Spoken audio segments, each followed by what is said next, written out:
நீங்கள் என்ன எங்கள் சேனலை சப்ஸ்கிரைப் பண்ணலைன்னா அப்போ சப்ஸ்கிரைப் பட்டனை கிளிக் பண்ணி பக்கத்தில் இருக்கிற பெல்லையும் கிளிக் பண்ணிடுங்க. வணக்கம். இன்னைக்கு நம்ம ரோஜாஸ் கிச்சன் என்ன பார்க்க போறோம் அப்படின்னு பார்த்தீங்கன்னா மீன் சூப்பு பார்க்க போறோம். அதுக்கு மீனை கட் பண்ணி வச்சிருக்கேன். மீன் துண்டு பெருசா இருந்தனால இந்த மாதிரி ரெண்டா கட் பண்ணி வச்சிருக்கேன். நீங்க இது எந்த மீன்ல வேணா இந்த குழம்பு வைக்கலாம். அதுக்கு 2 பெரிய வெங்காயம் கட் பண்ணியிருக்கு. அடுத்து 10 பூண்டை இந்த மாதிரி இடிச்சு வச்சிருக்கேன்.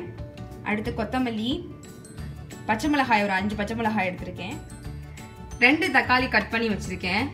2 ஸ்பூன் மல்லித்தூள், 1 ஸ்பூன் சீரகத்தூள், 1 ஸ்பூன் மிளகுத்தூள், 1/2 ஸ்பூன் மஞ்சத்தூள், 1 ஸ்பூன் சீரகம். இப்போ எப்படி செய்யலாம் பார்க்கலாம் வாங்க. இப்போ எண்ணெய் நல்லா காஞ்சிருச்சு. இப்போ 1 ஸ்பூன் சீரகம் சேர்த்துடலாம். அடுத்து வெங்காயம்,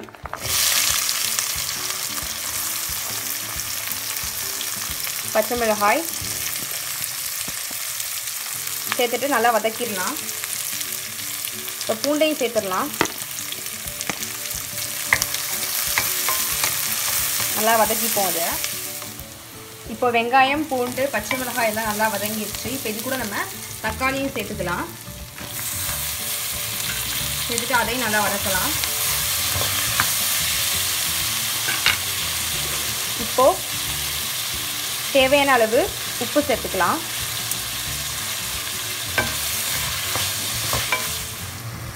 தக்காளி தான் நல்லா வதங்கிடுச்சு. இப்போ இது கூட நம்ம மசாலா எல்லாத்தையும் சேர்த்துடலாம்.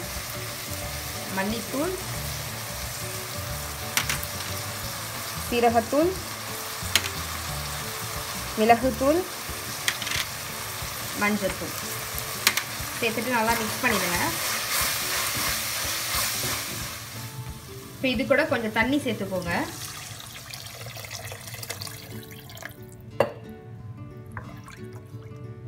நல்லா மிக்ஸ் பண்ண பிறகு நம்ம கொத்தமல்லி கட் பண்ணி வச்சிருக்கோம்ல அதை சேர்த்துடலாம். இப்போ இதை கொஞ்சம் நேரம் கொதிக்க விடணும். இப்போ மூடி வச்சிடலாம் நம்ம ஒரு 5 மினிட்ஸ்.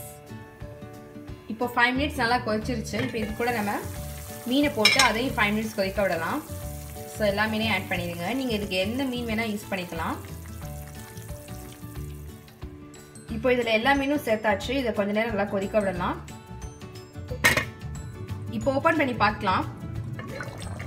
வாவ், மீன் சூப் சூப்பராக ரெடி ஆயிடுச்சு. பாருங்க, சூப்பராக ரெடி ஆயிடுச்சு. இப்போ சுவையான மீன் சூப் ரெடி ஆயிடுச்சு. கண்டிப்பாக வீட்டில் ட்ரை பண்ணி பாருங்க. புளி காரம் சாப்பிடாதவங்கலாம் இந்த மாதிரி வச்சு சாப்பிட்டீங்கன்னா ரொம்ப டேஸ்ட்டாக இருக்கும். நீங்களும் வீட்டில் ட்ரை பண்ணி பார்த்துட்டு எப்படி இருக்குது அப்படின்னு சொல்லிட்டு கீழே கமெண்ட் பண்ணுங்கள். இந்த வீடியோ பிடிச்சிருந்தா லைக் பண்ணுங்கள். உங்கள் ஃப்ரெண்ட்ஸும் இந்த ரெசிபியை பார்க்கணும் அப்படின்னு நினச்சிங்கன்னா ஷேர் பண்ணுங்கள். மறந்துடாமல் சேனல் சப்ஸ்கிரைப் பண்ணிடுங்க. நன்றி.